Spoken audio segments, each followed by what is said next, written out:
Attorney, meron po kasing sinasabi yung ICC accredited lawyer, si Attorney Joel Butuyan, na yun daw pong pag-alis ni dating Pangulong Rodrigo Duterte sa ICC ay planado raw po at sa conflict of interest. Ano po yung take nyo doon sa statement ng isang ICC accredited lawyer? Anong conflict of interest? Yun daw pong Attorney Joel Butuyan po, ICC accredited lawyer, ang sabi niya, yun daw pong pag-alis ni dating Pangulong Rodrigo Duterte sa Rome Statute, pag-atras ng Pilipinas, pagiging member, ay conflict of interest daw po yun, planado raw po yun, dahil mayroon na nga raw pong kaso sa ICC ang dating Pangulo. Ano po yung take nyo roon sa statement? Paano naman magkakaroon ng conflict of interest? Wala pang ang kaso. Alam nyo, yung ICC, bago makapasok sa miyembrong estado, kailangan tingnan nila kung yung principle of complementarity rule na tinatawag ay naririyan ang kondisyon. Ano bang kondisyon? Kasi lahat ng mga miyembro ng ICC, hindi ba basta makakapasok ang International Criminal Court kung yung miyembro niya may kakayahan na usigin ng mga kriminal, o kung may kakayahan man, ayaw usigin. Pero yung ating bansa, from the very beginning, sinasabi ng gobyerno, hanggang ngayon, meron daw tayong robust, matabang legal system. Dalawang presidente na nga pinakulong natin Isang presidente ang pinatalsik natin, di po ba? O madali sabi, hindi papasok yung conflict of interest. Alam niyo yung abogadong binanggit niyo, yan ay anti-Duterte mulat sa poll. May column yan sa Inquirer, dati pa. Matagal na ho yung Duterte, anti-Duterte. Kasi alam niyo, napapansin ko sa mga Filipino lawyers, pati mga politiko, yung galit nila sa isang tao, yung ayaw nila, naapektuhan yung kanilang talino. Nabubulag sila, hindi na magamit nila yung pinag-aralan nila sa batas. At tingnan nila na kahit na sinong tao, yan ay may kalaban, kakampi, kamag-anak, hindi. Kailangan, kung ano yung batas, ipatupad mo sa kanila. Hindi porket galit ka, gagawa ka ngayon ng mga katwiran para lang makapasok doon sa nilabag niya ang batas. Maliho siya doon. Anti-Duterte yan. Thank you po, Attorney. Hello sir, good morning po. Jocelyn po sa Remate Online. Sir, hingi lang po sana ako ng reaction regarding po dun sa Senate hearing nila Senator Amy Marcos. Ano po masasabi niyo doon, sir? Na ngayon ay kumalas na sa alyansa. Sinabi ko na yun, yung Senate hearing na yun, sabi ko, kasi hindi po ba, sabi niya, gusto niyang malaman kung ano nangyari, anong nangyari, video na nga lahat, kita na ng buong mundo kung ano nangyari. Sabi niya, gusto ko malaman kung sumunod ang pulis. Alam na nga natin lahat, hindi sumunod ang pulis sa batas Gusto kong malaman, kung may jurisdiction na wala, kung meron bang, ano ba yung Interpol. Lahat po yun, alam na natin kaya sabi ko, hindi ba tinanong ako ng mga reporters sa isang forum. Kasi before nag-ano siya ng Senate hearing, sabi niya, hindi na siya attend ng rally ng alyansa. Hindi ba ang sagot ko? Balat kayo pala ang buhay sa mundo, bulayin mo, lelang mo. Alam mo, ang problema sa babaeng yan, namangka siya sa dalawang ilog.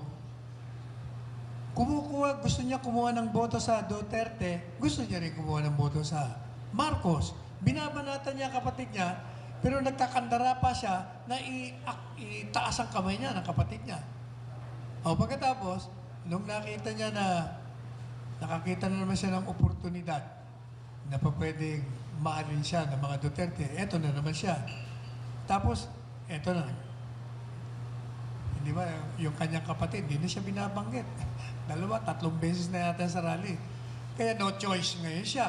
Kaya sabi niya, she bolted. Hindi, you did not bolt, you were fired. Tinanggal ka talaga ng alyansa. Kaya, tingnan nyo, ang survey niya, ang trajectory niya pabagsak. Kasi nga, ang tao, wala nang tiwala sa kanya. nasira na ang credibility niya. Wala nang pagtitiwala. Kaya kahit anong gawin niya pa ngayon, well, Pero sir, sabi nga ng mga Kastila, merece, you deserve it. pero sir, saan kaya patutungo yung ginawa nilang hearing na yan? May makakasuhan ba? Saan kaya patutungo yung ginawang hearing nila, Senator? eh. May makakasuhan po ba? Sa programa ko, sa SMNN, sabi ko sa kanya, publicly, pati sa TikTok, Senadora, kung gusto mo akong maniwala sa'yo, yung ginagawa mo, demanda mo. Ikaw mismo magdemanda ka dun sa mga pulis na lumabag ng batas. Number 1. Number 2, kung talagang mali ang ginawa ng gobyernong ito at ang puno ng gobyerno ay ang iyong kapatid, maghain ka ng impeachment laban sa kapatid mo sapagkat yan ay culpable violation of the Constitution. O yun, ang hamon ko sa kanya. Hindi naman siyempre gagawin niya. Kasi nga, balat kayo siya. Thank you, sir.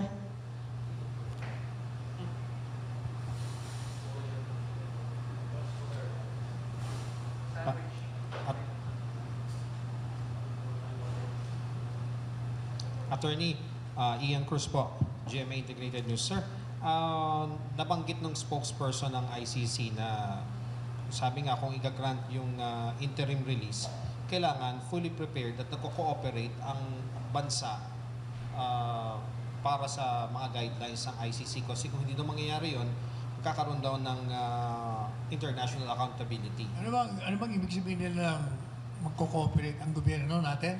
Yes, sir. Anong ibig nila sabihin ng magko-cooperate? Magko-cooperate, sir, kasi kailangan siyempre yung terms nila sa pag-release susundin natin. Pero hindi naman pa sinabi kung saan bansa, kung saan estado siya dadalhin, kailangan magko-coordinate yung bansa at susunod sa ICC rules. Wala namang magagawa yung kung totoo na itong bansa natin nagko-cooperate. Hindi lang nga nag-cooperate, sila nga mismo pinagkanulo na nga nila si Presidente Duterte. Wala silang choice kung hindi sumunod sa conditions of release. Pero ako, alam mo ako, yan, pwede lang yan dahil nga hindi pa nagdidesisyon ng Korte Suprema. Kasi sa akin talagang paniniwala, talagang mali, illegal ang ginawa ng gobyerno, kaya ang gobyerno dapat ibalik ang presidente on its own. Hindi na sila magantay doon pa sa mga interim release. Kailangan sila mismo magsabi sa ICC, mali ang ginawa namin, kukunin na namin yan si Presidente Duterte at dito na lang namin lilitisin yan sa mga akusasyon laban sa kanya. Of course it can do that. This is government. If you were a government, you can do anything you want to do in relation to other countries and other institutions. There are so many channels by which a government can compel or can demand or can request the return of a citizen of his country. Marami. May diplomatic channels. Maraming komunikasyon na po pwedeng gawin. Gaya nga na sinabi ko, nangyari na nga yan Isinuko ng isang bansa na convict. Bumaliktad yung nagsuko. Sabi niya, ayaw na namin. Withdraw na kami amin na yan. Binalik. Walang magagawa ang ICC. Kasi ang ICC is dependent on the member states. Wala siyang kapangyarihan kung hindi magko-cooperate yung mga membro. Kahit ano pang gawin nga, kung ayaw isuko ng isang bansa, wala siyang magagawa. Wala naman siyang pulis. Siya papatupad. Hindi siya makapasok kung ayaw ng bansa. O kaya, tingnan mo, wala siyang magawa kay Putin. Wala siyang magawa kay Netanyahu. Netanyahu, wala siyang magawa. Kasi, binibili siya ni Trump. Di ba tinanggalan siya ng kontribusyon? Kasi yung mga yan, they depend on the contributions of member states. Ay, ang laki ng kontribusyon ng Amerika. Hindi pa siya miyembro, pero nagko-contribute siya. O di ba sinasabi ni Trump, itong mga ito, mga politik, mga pinopoliticize ninyo, kaya ayaw namin sa inyo. Actually, yun ang ginawa nila sa Pilipinas. They want to justify their existence, kaya nag-release sila ng warrant of arrest. Kasi yung warrant of arrest nila dun sa ibang ibang leaders hindi naman napapatupad eh. Kasi ayaw nga ng mga bansa. Attorney, ang sinasabi ng ilang lawyers na mga ICC accredited, kapag inavail mo yung interim release, parang kinikilala mo na rin yung jurisdiction ng ICC. Tama Not po ba yun? necessarily. Kasi kung ako abogado, and I think the lawyer Nicholas Kaufman will do, is, alam nyo sa batas, pag ikaw ay nag-file ng isang petition or a motion, at sinabi mong ad cautelam po ito, ibig sabihin, we're filing this with caution on the assumption that you have jurisdiction, but we believe you don't have jurisdiction. But nandyan na yan, kaya nagpapile pa rin kami. Ad cautelam ang tawag doon, with great caution. Kumbaga, playing safe lang po kami. Since ayaw nyo tanggapin na wala kayong jurisdiction, o edi gagamitin muna namin yung sistema nyo para may release ang kliyente namin. Attorney, kailan po ang punta niyo sa dahig at hanggang kailan kayo mananatili doon? Depende ko kasi, hindi pa ko namin malaman kung i-schedule ang arguments doon sa aming pinail na petition for writ of habeas corpus. So, pag natapos yun, halimbawa, in-schedule nila o hindi atin tayo, hindi mo tayo makalis. Meanwhile, ako ay nag-apply na ng visa. Kaya, pupunta ako sa Hague pag tapos na yung oral arguments at meron na rin akong visa. Eh ako naman pupunta doon, isa lang naman ang layunin ko doon dahil ang akin ng posisyon. Ang dapat ng mga abogado doon ay yung mga nagpa-practice doon. Sila nakakaalam ng diskarte doon sa loob ng ICC. Kaya tama yung ginawa ni Inday Sara. Kaya nakita nyo, never akong nag-alok sa sarili ko na maging abogado. Pinabayaan ko sila. Never. Maraming abogado nag-aalok doon. Nagpipresenta. Ngayon, natanggihan tuloy sila publicly. Kasi nga, dapat talaga yung mga abogado roon, sila nakakaalam eh. Sila ang magagaling doon. Ang mga abogadong Pilipino, magbibigay lang ng insights sa batas natin at gamitin nila. Yun lang ang magiging papel. Ako, pupunta doon for one reason only. Ano? Gusto ko lang malaman ng kaibigan kong presidente, di ba ako nagpatakbo sa kanya, ganun kami. Gusto ko lang malaman niya, kahit na hindi ako makakapasok doon, kung hindi man ako makapasok, nandun ako at ako'y nakikiisa sa iyo.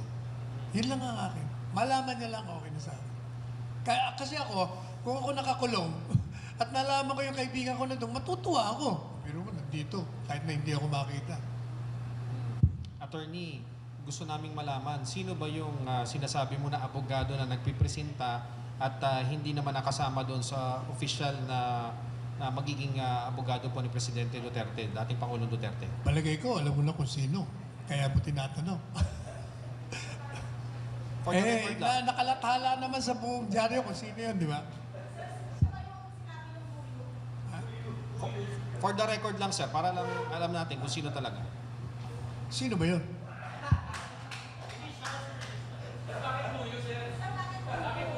Ha? Ano na?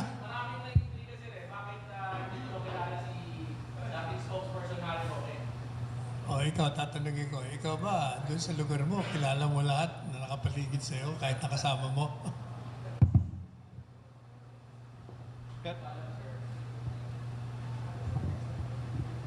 But sir, do you think it's the right move that VP Sara Duterte decided na wag nang i-include si Attorney Harry Roque since he is applying for asylum in Netherlands?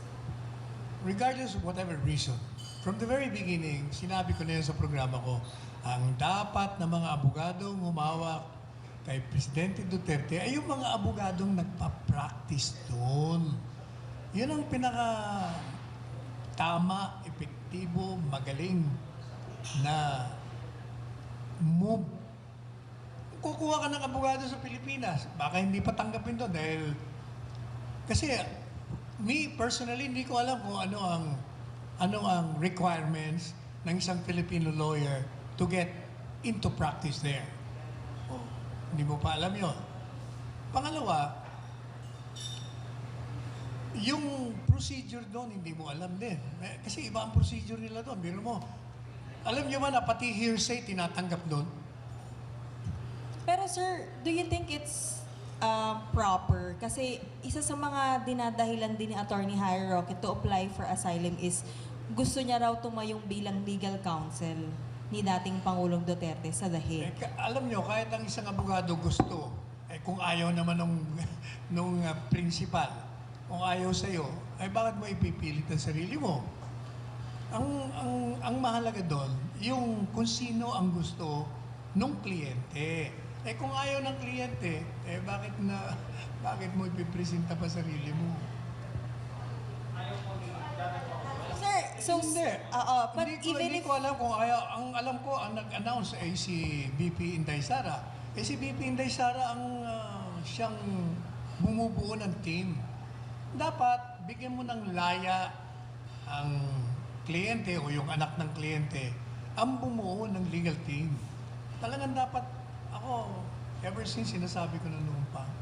But sir, to begin with, do you have an idea? Did VP Sara reach out to Harry Roque to go there in The Hague? Because he's also Wala akong alam going dyan. into I have different not places. talked to Inday regarding that. Hindi kami nag-uusap tungkol din. Nag-uusapan lang namin tungkol sa tatay niya.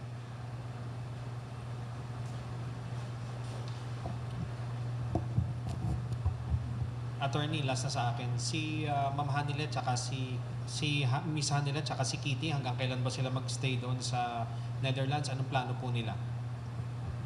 Ang alam ko, gusto nilang bisitahin ng Pangulong Duterte. Sabi ni BP Sara, silang dalawa naman nag-uusap tungkol doon Sabi ni BP, hindi naman maaari magtagal doon si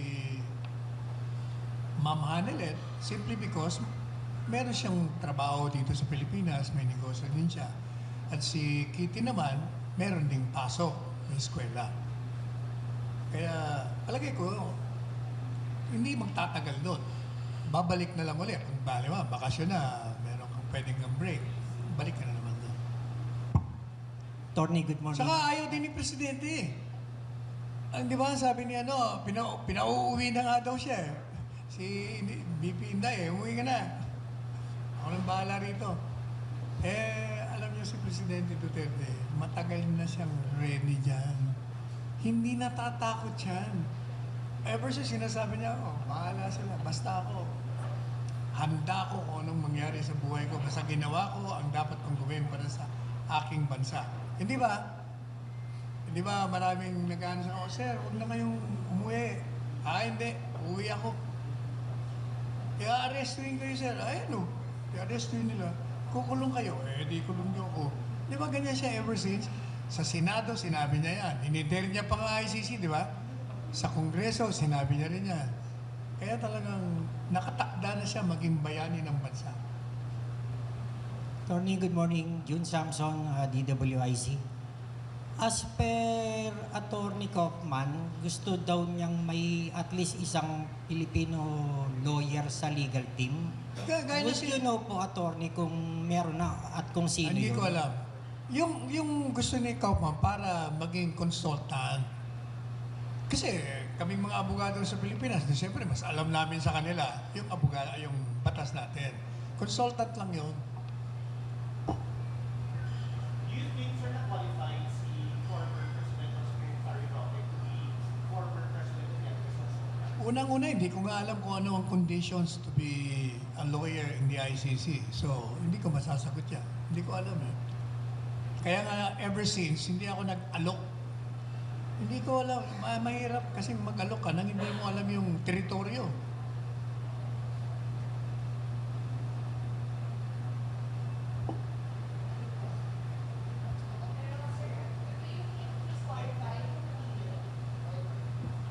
But attorney, do you think former presidential spokesman Harry Roque is qualified to be former president's consultant? Legal As I said, consultant? pag hindi mo alam yung requirements, you can never say whether a lawyer is qualified or not.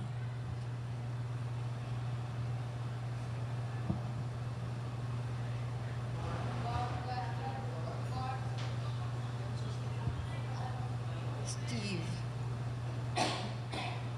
Wala bang pupunta sa inyo sa Hague, sa grupo?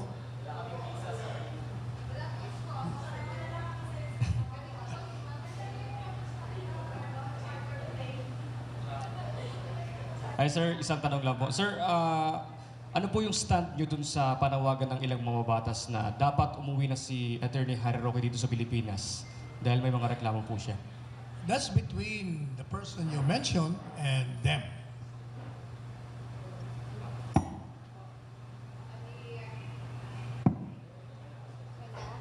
Okay na tayo lahat?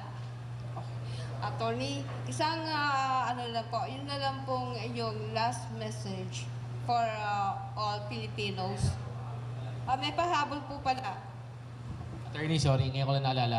Yung comparison ni VP Sara kay President Duterte kay dating Senador Ninoy Aquino, binabanatan ng ibang mga politiko, especially yung mga anti-Duterte. Ano pong reaction nyo dito? Given na ang context naman nun is yung pagpatay sa kanya, pagbalik dito. OA. OA lang yung mga. Pero teka muna, tinatanong niyo ako last message. Ito ho ang aking magiging huling payag sa inyo. The issue that this country has to resolve is not whether or not Duterte has to come back. Ang talagang principal issue ngayon dito, we have to go beyond the Duterte coming back. Lalampasan ho natin yan. Ang mas matinding issue rito ay ang bansang ito sa pamamagitan ng hakbanging ginawa ng pamahalaan sa pagsuko kay Presidente Duterte illegally ay ang pagsuko ng soberentiya ng bansa. The government, through its officials, surrendered the sovereignty of this country by surrendering a Filipino citizen to a foreign tribunal that has no jurisdiction over this country. That is not only an insult to this country, but that is offensive and in derogation of the Constitution, and more importantly, it is a surrender of our sovereignty as a free nation and free democratic country.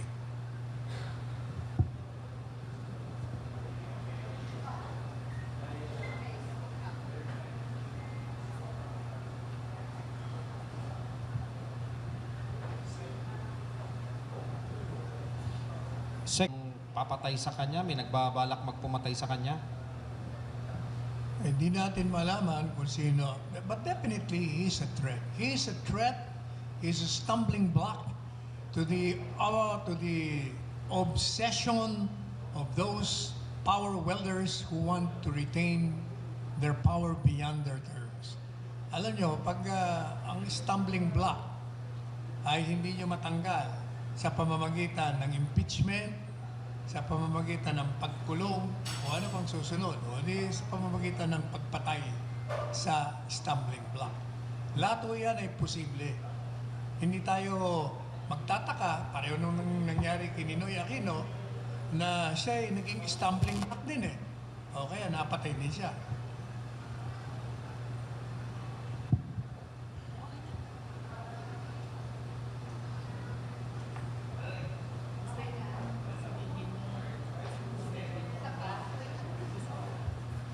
Kung isang araw merong bomb threat sa OVP, Hindi ko alam.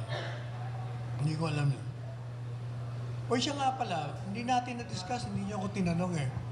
Hindi ba sabi ng gobyerno, they are invoking Republic Act 9851, Section, ano yun, 9?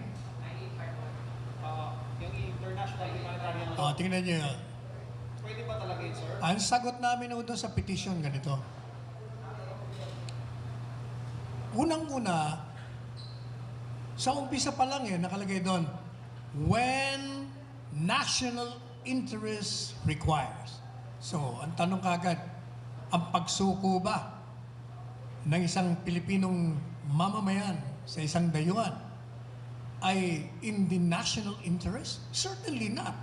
Why should you be surrendering your own citizen to a foreign country? Pangalawa, even that law says na kailangan pumasok ka pa rin sa hukuman. So kahit na i-invoke nila yan, hindi papasok. Pangatlo, pinakita namin sa Korte Suprema yung deliberation doon. Yung deliberation. Ano nakalagay sa deliberation? Nag-uusap sila Senator Pangilinan, Senator Gordon, Senator Cayetano. Tinatanong, teka muna, ito bang batas na ito? Applicable ba ito pag ang ICC ay nandiyan na? Kasi at the time that this was passed, wala pa ho yung ICC. Naka-pending pa lang sa lamesa ni Presidente Erap, and then kay Presidente Arroyo, hanggang nakarating kay Pinoy. So nung yun ay pinasa, wala pa. So walang pag-uusapan tungkol sa pag isang foreign entity ay nag-imbestiga, kahit na umpisahan natin, ibibigay natin sa kanila. Hindi yung applicable eh. At kahit na nga meron pa, hindi pa rin pwede i-apply kasi number one, when the national interest so requires. And it is not in the national interest of any country, and this country particularly, to surrender a Filipino citizen to a foreign country to answer for crimes he committed in this country. Sapagkat lumalabas, ay hindi mo pala kaya na panagutin itong Pilipinong ito at pupunta ka pa sa ibang bansa. Hindi ba insulto sa atin lahat yun?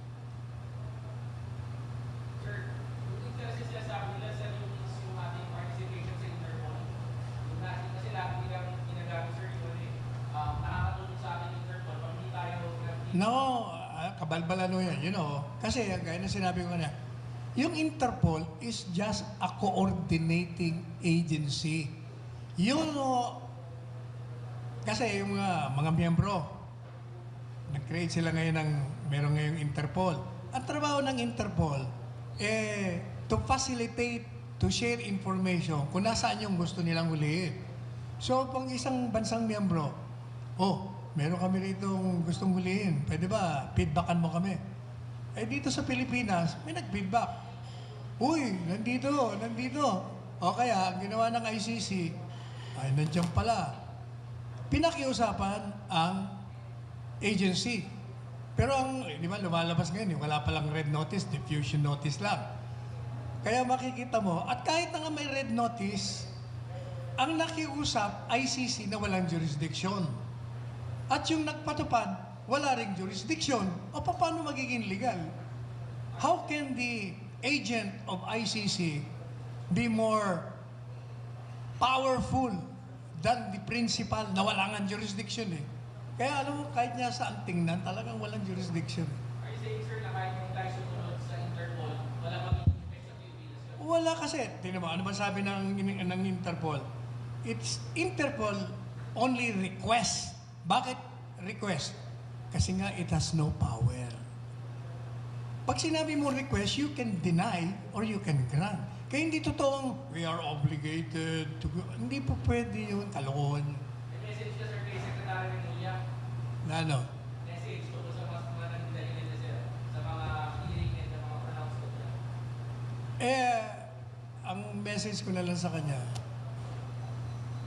Sec Boying, ang problema kasi, nahuhuli ka sa contradiction mo dahil may mga binanggit ka na sa Senate o congressional hearing.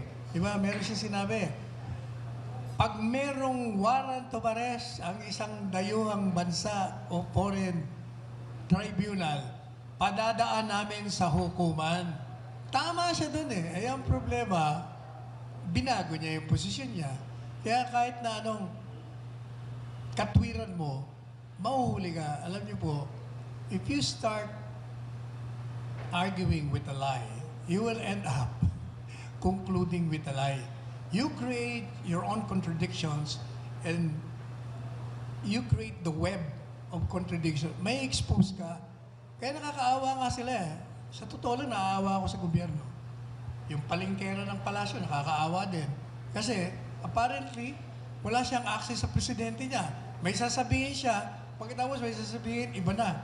Kakaawa din sila eh.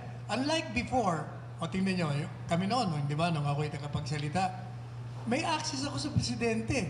At kahit na wala akong access, kilala ko yung presidente. Magbarkada kami, mulat sa pool. Kaya alam kong takbo ng utak niya. Kaya pag sinabi ko sa umaga, yun din ang sinasabi niya sa hapon.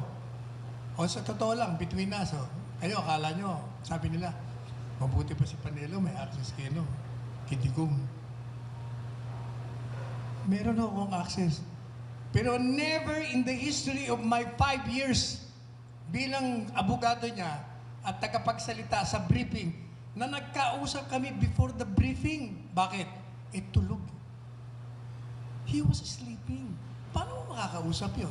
Ang issue, ngayong araw nito, how can you ask him, ano bang posisyon mo nito? Hindi na. Kasi dahil kilala ko na siya, alam ko na ang isasagot niya. Pero, exceptional yon. Kaya may problema talaga lahat ng tagapagsalita na hindi alam. O, di ba? Yung isang tagapagsalita nun. Nasa si Presidente, nasa Davao, yung pala nasa Hong Kong, galit siya. Galit na galit. Dapat sinasabihan ako ng Presidente ko nasa Sus Mariose. Kaya ka nga tagapagsalita. Di sabihin mo, at that time, alam ko nasa Davao, ano ba problema? Hindi ko problema na pumunta pala siya sa Hong Kong. O, dapat, kasi sa akin, nagsalita ako sa UP yesterday. Communications class. Ano raw? Hindi mabibitin? Hinding-hindi ko kulangin. Sa extra rice, sarap ulam at daming sauce ng McSaver Sulit Busog Meals. 99 pesos lang. Ano ba ang rule sa pag-communicate? Sabi ko, isa lang ang rule ko palagi ever since. Honesty is the best policy. Pag kayo'y nagsasabi ng totoo, wala kahit na anong sabihin pa nang nagtatanong sa'yo, maintain mo lang yung katotohanan, hindi ka masisira. Pero pag ikaw nagdepensa sa indefensible, maniwala ka, mayayari ka at mayayari ka. So attorney, yung mga pronouncement mo pala noon sa mga briefing mo, assumption mo pa lang yon. Hindi pa sinasabi sa'yo ni Presidente Duterte nung time na yon. Hindi niya kailangan sabihin sapagkat yung mga ginawa ni Presidente nung panahon niya ay matagal na namin pinag-usapan nung kami ay nag-uusap pa lang kung anong gagawin namin kung kaming dalawa ay tumungtong sa kapangyarihan. Kasi kritiko na kami ng lahat ng administrasyon namin. Sinasabi na namin, pag nag-uusap kaming dalawa, mali ang ginawa, dapat ganito, dapat ganyan. Kaya alam na namin, lahat ng situation, alam ko na kung anong sasabihin niya. Kasi yun na nga we were in agreement. Like for instance, we were in agreement to abolish Congress pag ito'y naging sagaban sa mga changes na gusto niya. Pero hindi niya rin ginawa kasi nga natakot naman sa kanya ang Kongreso, hindi niya na kailangan gawin. Attorney, anong indication na walang access yung sinasabi nyo na taga-palasyo? Dapak na yung sinasabi niya, iba ang sinasabi ng Malacanang after magsalita siya. Ano pa bang tawag mo nun?